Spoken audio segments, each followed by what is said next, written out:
Nah, sekarang kita lihat mengenali diri kita. Yang pertama harus kita sadari, kata Sokrates, diri kita ini punya dua sisi. Ini sederhana sebenarnya. Mudahnya kita ini punya jasmani, punya rohani. Kita ini punya fisik, punya mental, kata Sokrates. Diri kita ini dua dimensi. Yang satu sementara, yang satunya lebih abadi. Jadi ada jasad, ada roh.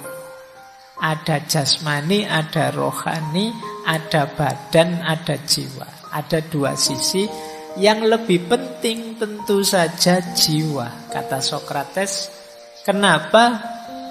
Karena jiwa itu jadi kuncinya kebahagiaan. Jiwa kita akan sehat, kata Sokrates, kalau kita mencari kebaikan, keadilan, kebenaran, pengetahuan. Tetapi jiwa akan lemah, sakit-sakitan, dan bodoh, kata Sokrates, kalau yang dikejar adalah kekayaan, ketenaran, kekuasaan. Ini nanti kita pertajam waktu membahas etika besok. Tapi ini langkah awal kita untuk sadar. Jadi mengenali diri itu berarti memang kuncinya ada pengenalan soul, pengenalan jiwa kita. Jadi mengenali, kalau di Sokrates itu jiwa itu daya emosional dan daya berpikir. Dua itu. Nah itu kalau yang kita kejar hanya yang materi-materi, kesenangan-kesenangan sementara, jiwa kita akan lemah. Untuk sehat, jiwa itu harus diberi asupan kebaikan, kebenaran, keadilan, pengetahuan. Jiwa kita akan sehat. Saya tidak tahu jiwa kita selama ini teman-teman ngasih asupannya apa. Hari ini kan orang mungkin merasa bahagia dengan ketenaran, bahagia dengan kekuasaan, bahagia dengan kekayaan. Ya kalau kita fokusnya ke situ, jiwa kita akan lemah. Jiwa yang lemah itu tidak tangguh. Jiwa yang tidak tangguh itu berarti ada kesulitan sedikit saja, dia akan mudah galau, mudah stres. Itulah mengapa orang hari ini banyak yang stres. Yang dikejar keliru. Loh Pak, apa ndak boleh Pak kita kaya, apa ndak boleh kita terkenal, apa ndak boleh kita masyhur dan lain sebagainya? Boleh, tapi itu jangan jadi tujuan. Itu anggap saja efek sampingnya saja dari kebenaran, kebaikan, keadilan, pengetahuan. Jadi itu bonusnya, kalau pakai bahasa bulan lalu itu karomahnya. Karomah jangan jadi tujuan. Tujuannya tetap keadilan, kebaikan, kebenaran, pengetahuan. Kalau ada teman-teman yang merasa, Pak saya kok mudah galau Pak, kok mudah stres Pak, coba dicek, jangan-jangan tujuan hidupmu yang melemahkan jiwa tadi. Hanya kesenangan yang sesaat, mungkin lewat kekayaan, lewat ketenaran, lewat kekuasaan dan lain sebagainya. Apalagi ini menjelang-jelang pemilu ya, kekuasaan itu kan semua orang mengejarnya. Nah, ayo hati-hati, kata Sokrates. Jadi ini dasar teorinya sederhana, masih belum terlalu rumit. Nanti di filsafat-filsafat selanjutnya lebih rumit. Nah, yang selanjutnya mari kita belajar mengenali diri, kata Sokrates. Tadi kan kita membahas pertanyaan siapa aku, who we are. Pertanyaan siapa aku itu jangan lupa punya dua sisi. Yang pertama identitas, yang kedua reputasi. Identitas itu siapa aku menurutku, itu identitas. Kalau reputasi, siapa aku menurut orang lain. Dua-duanya sama-sama penting. Alhamdulillah kalau sama. Menurut saya itu orang baik Bapak. Temanmu bilang, iya Pak dia memang orang baik, cocok berarti. Ada kalanya menurut saya orang baik Pak, terus temanmu bilang, alah jari sopo, kamu ngaku-ngaku sendiri. Nah, itu reputasi. Kamu merasa orang soleh, kamu merasa orang unggul, kamu merasa orang luar biasa. Identity. tapi pandangan orang lain terhadapmu itu reputasi. Jadi menilai diri kita, perhatikan ada dua sudut pandang. Ada identitas, ada reputasi.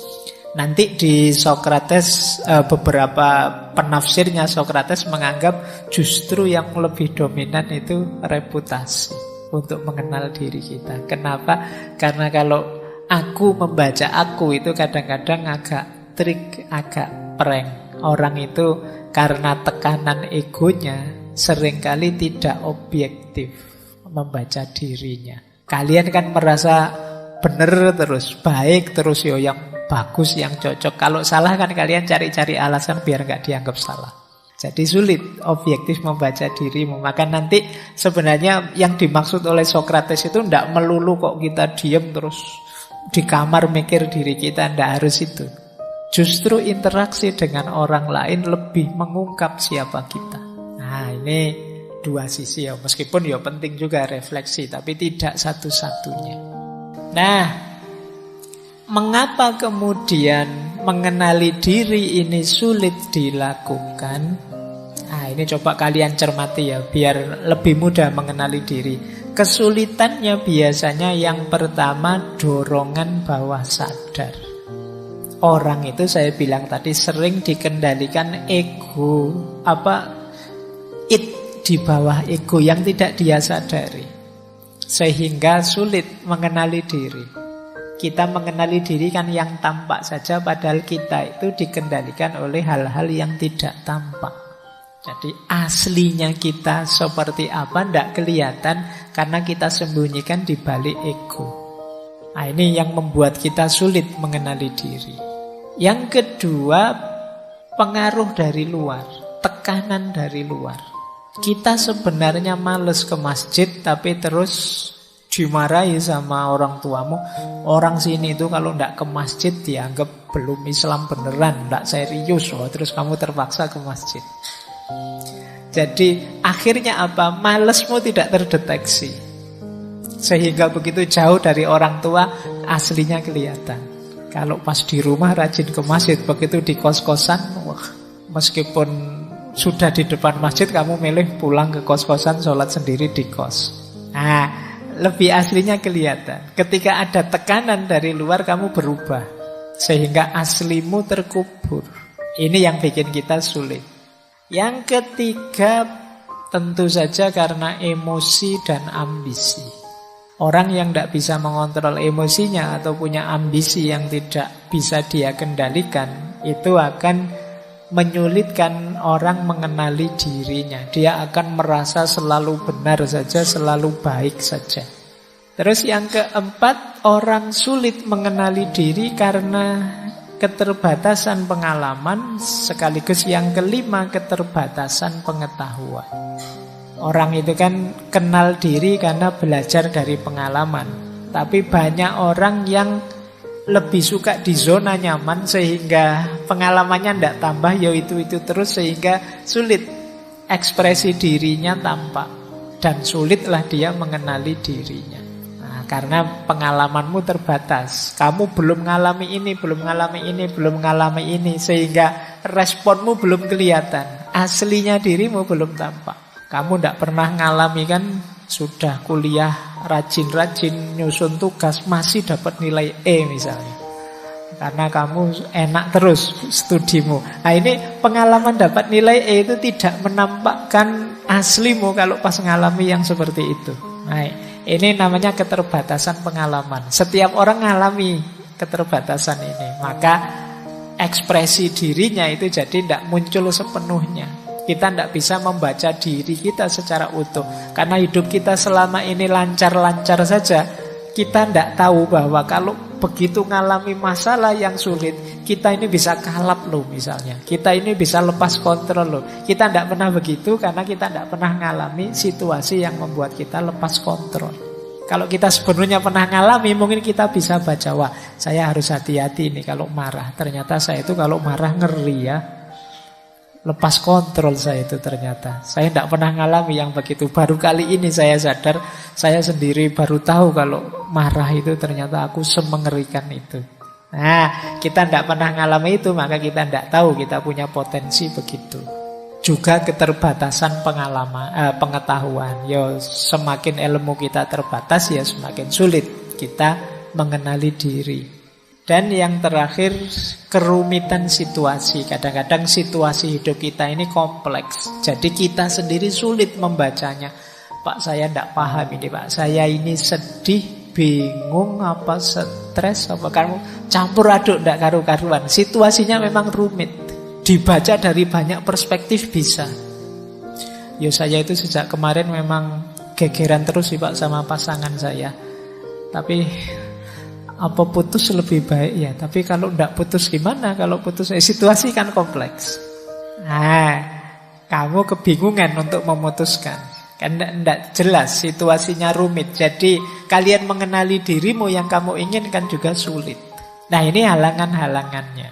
Kenapa mengenali diri itu kadang-kadang sulit. Tapi ya bukan tidak mungkin diatasi. Tetaplah baca dirimu. Karena tadi ini kuncinya kita bisa berkembang. Kenapa harus mengenal diri? Coba lihat. Saya kasih contoh dari Socrates. Cinta kalau tidak diawali dari pengenalan diri, hidupmu akan kacau. Yang pertama apa? Kemungkinan kamu bisa salah milih pasangan. Saya itu orangnya mudah tersinggung loh ya. Nah, kalau kamu tidak kenal bahwa kamu mudah tersinggung, kamu ngambur saja nyari pasangan, akhirnya dapat pasangan yang tadi, yang kalau ngomong nyelekitnya luar biasa. Wah, itu kamu habis kamu. Kamunya baperan, pasanganmu tidak bisa dikontrol ngomongnya. Ya itu karena kamu tidak kenal dirimu sih, akhirnya ya salah kamu milih pasangannya. Nah, kita berusaha dekat dengan orang yang tidak cocok dengan kita. Kenapa begitu? Kita tidak tahu aku itu orang seperti apa, sehingga aku butuh yang seperti apa. Yang kedua, orang yang tidak mengenali dirinya, jatuhnya adalah dia tergantung pada orang lain. Akhirnya dia ikut saja, nempel saja pada yang lain. Wong dia tidak tahu, tidak kenal dirinya, tidak bisa mandiri. Yang ketiga, orang yang tidak kenal dirinya itu menyulitkan yang lain. Karena dia kalau ditanya juga tidak bisa jawab. Perasaanmu seperti apa, yang kamu inginkan apa, yang kamu butuhkan apa. Ya karena dia tidak kenal dirinya, jawabannya tidak tahu. Ini juga sulit kan kalau kamu bergaul dengan orang yang manut saja. Kalau ditanya dia tidak bisa jawab apa-apa, pokoknya terserahlah kamu, ikut sajalah. Itu kan susah juga punya teman yang begitu. Enaknya malam ini makan apa? Terserahlah. Yo, gimana? Angkringan saja, janganlah masa angkringan. Lah kemana? Ke mall, KFC. Alah, uang kita terbatas, so tidak usah lah makan di mall. Pokoknya mau kemana saja dibantah. Dia sendiri kalau ditanya lah terus di mana, tidak tahu. Nah, itu kan sulit.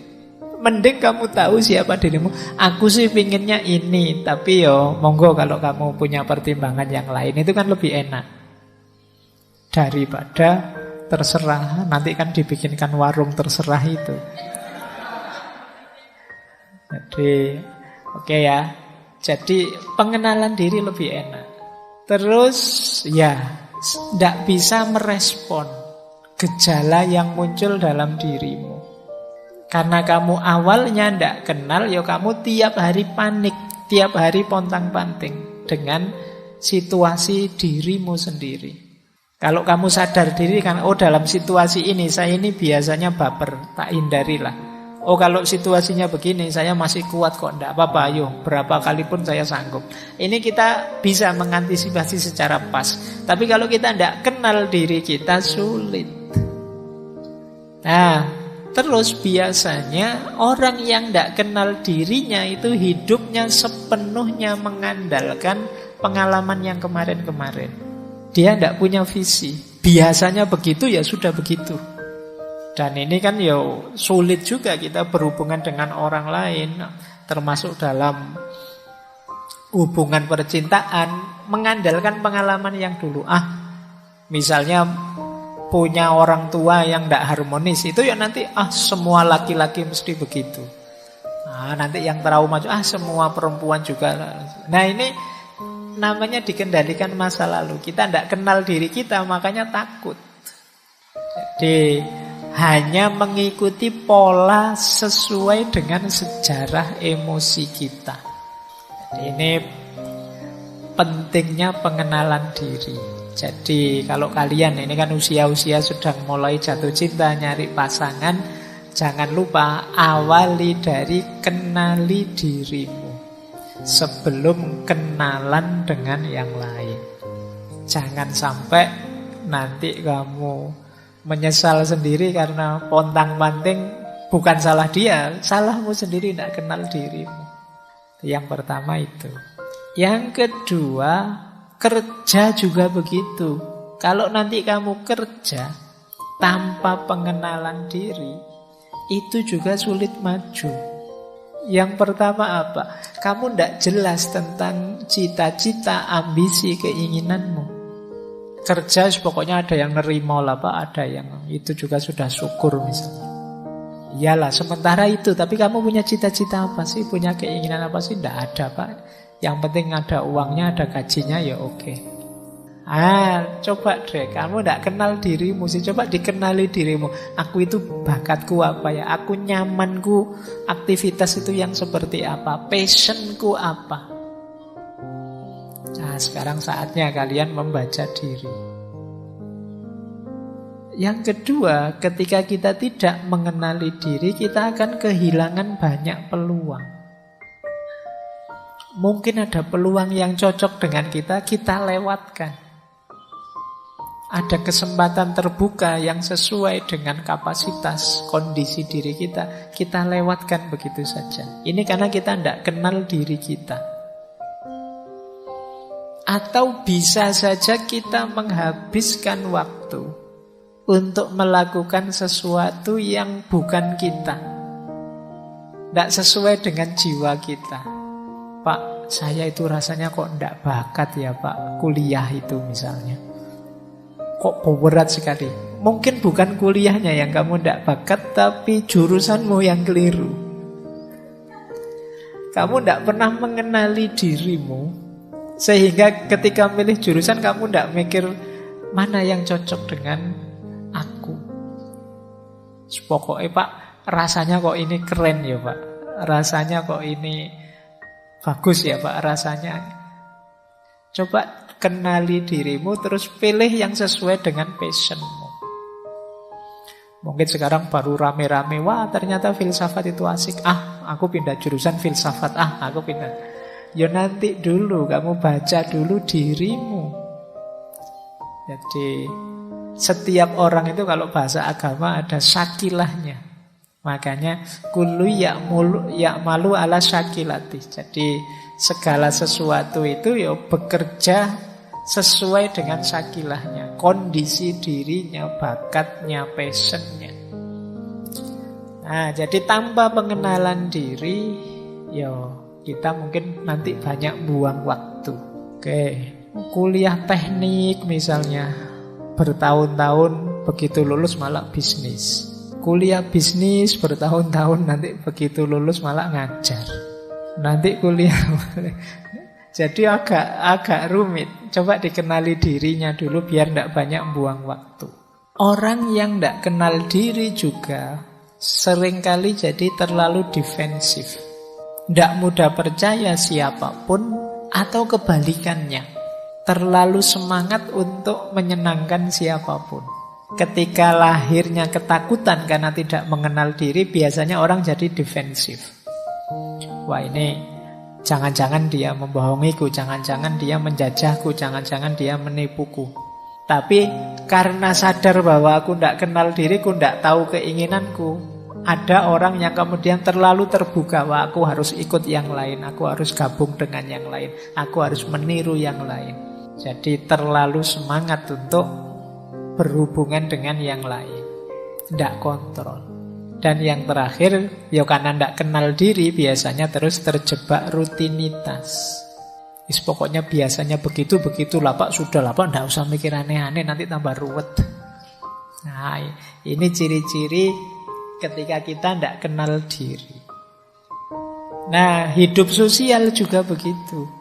Orang yang tidak kenal dirinya juga susah mengidentifikasi dirinya. Dia tidak sadar loh, gayamu itu sumbungi pol jane. Tapi dia tidak tahu. Kamu itu kemelinti jane, tapi kamu tidak sadar. Kamu itu caper sebenarnya. Kamu tidak tahu bahwa kamu itu caper. Dan lain sebagainya. Wong kamu tidak kenal dirimu. Kamu merasa wah ini gaya tawaduk ini. Tapi padahal bagi temanmu itu gaya kemelinti luar biasa itu. Kamu nganggapnya tawaduk. Kenapa kamu tidak kenal dirimu? Mungkin kamu terlihat sombong, terlihat dingin, terlihat caper, terlihat pemalu, terlihat pemarah. Tapi kamu tidak sadar. Karena kamu tidak pernah introspeksi, tidak pernah mengenali dirimu. Yang kedua, biasanya cirinya kamu belum kenal dirimu apa? Kamu kesepian. Kamu merasa ini orang-orang kok tidak ngerti aku ya. Tidak kenal diriku. Lah kamu sendiri juga tidak kenal dirimu. Maka responnya orang apapun tidak cocok. Kamu merasa tidak sesuai. Karena kamu juga tidak tahu yang cocok itu yang seperti apa. Segalanya jadi serba salah. Jadi kan kadang-kadang kita merasa ini kok jadi tidak beres semua, tidak enak semua, serba salah semua. Jangan-jangan saatnya kamu introspeksi, saatnya kamu merenungi dirimu. Siapa sih aku saat ini? Mungkin kemarin-kemarin aku sudah kenal, sekarang aku ini sudah tidak itu lagi. Tapi belum pernah aku kenali diriku yang sekarang. Makanya mungkin kamu merasa kesepian. Wah, aku sudah berbuat banyak macam-macam, temanku kok cuek semua ya. Aku berusaha memahami yang lain kok tidak memahamiku ya. Mungkin yang lain juga berusaha memahamimu, tapi kamu sendiri tidak jelas. Mereka juga bingung aku harus bagaimana padamu. Jadi ini hidup sosial yang tanpa pengenalan diri. Ya, tentu saja kalau sudah kita tidak kenal diri kita, sulit kita berempati. Wong memahami diri sendiri saja kita sulit, apalagi memahami orang lain. Jadi ini kuncinya pentingnya pengenalan diri. Makanya tadi kata Sokrates, kenali dirimu. Jadi kunci segalanya. Nah, terus kata Sokrates, kalau sudah mengenali diri, dilanjutkan dengan penguasaan diri. Kuncinya 3 menguasai diri itu. Yang pertama engkrateia, yang kedua libertas, yang ketiga autarkia. Jadi engkrateia itu menguasai emosi, dorongan-dorongan, insting, perasaan, penguasaan diri atas kesenangan, penderitaan, dan lain sebagainya. Jadi engkrateia itu, kalau kita kenal diri kita, emosi kita, sekarang saatnya kita kuasai emosi kita. Jadi menguasai kemarahan, menguasai emosi, kesedihan, keletihan, dan lain sebagainya. Ini namanya engkrateia. Jadi, wah, situasi begini saya biasanya marah ini. Memang saya marah sekali, tapi saya bisa menguasai karena saya sudah kenal. Ini gejala saya marah ini kayak gini. Harus agak menarik diri ini. Wah, ini kecewa berarti aku. Karena kalau seperti ini situasinya biasanya saya memang kecewa. Sudahlah, saya minggir dulu. Nah, ini orang bisa menguasai emosinya. Yang kedua apa? Libertas. Libertas itu bekerjanya rasionalitas secara mandiri, secara merdeka, yang tidak dipengaruhi oleh emosi. Ya, libertas itu kebebasan. Emosi terkendali, akal sehat yang maju. Nah, ini libertas namanya. Jadi kalau kita sudah kenali diri, saatnya menguasai diri. Menguasai diri itu menguasai emosi, kemudian mengedepankan akal sehat, rasionalitas. Dan yang ketiga, ini penyeimbangnya apa? Autarkia. Autarkia itu ini yang Sering saya pakai istilah tahu batas. Tahu batas itu menurut Sokrates, cirinya yang pertama mandiri dari pengaruh. Yang kedua, menjadikan akal budi, akal sehat sebagai satu-satunya jalan mencapai kebahagiaan. Jadi orang tahu batas itu akal budinya jalan dan tidak mudah terpengaruh. Baik, jadi setelah kita mengenali diri, kita kuasai diri. Kita lanjut ya. Nah, kalau sudah mengenali diri, menguasai diri, saatnya membentuk diri. Kita kenal siapa kita, kemudian kita kuasai diri kita. Kalau sudah, ayo kita bentuk diri kita. Ada beberapa faktor yang mempengaruhi pembentukan diri kita. Yang pertama, ideal yang kita impikan. Ideal itu macam-macam, misalnya jadi orang soleh, jadi patriot, jadi apa, itu namanya ideal. Ya rumus sederhananya kalau kayak kita waktu TK ditanya cita-citanya apa, kalau sulit jawab kan berguna bagi nusa, bangsa, agama, orang tua kayak gitu. Nah itu idealnya begitu. Jenisnya apa masih belum tahu. Jadi membentuk diri berarti mengarahkan diri kita pada ideal yang kita inginkan. Ini mempengaruhi, ideal-ideal mempengaruhi pembentukan diri. Yang kedua, peran yang kita mainkan. Jadi kebetulan casting saya sekarang jadi mahasiswa. Ya saya harus membentuk diriku jadi mahasiswa yang baik, yang ideal. Kebetulan peranku sekarang jadi dosen. Yo, saya harus membentuk diriku jadi dosen yang baik. Peranku sekarang jadi kakak. Yo, jadi kakak yang baik. Peranku sekarang jadi tetangga. Jadilah tetangga yang baik. Ini fase pembentukan diri.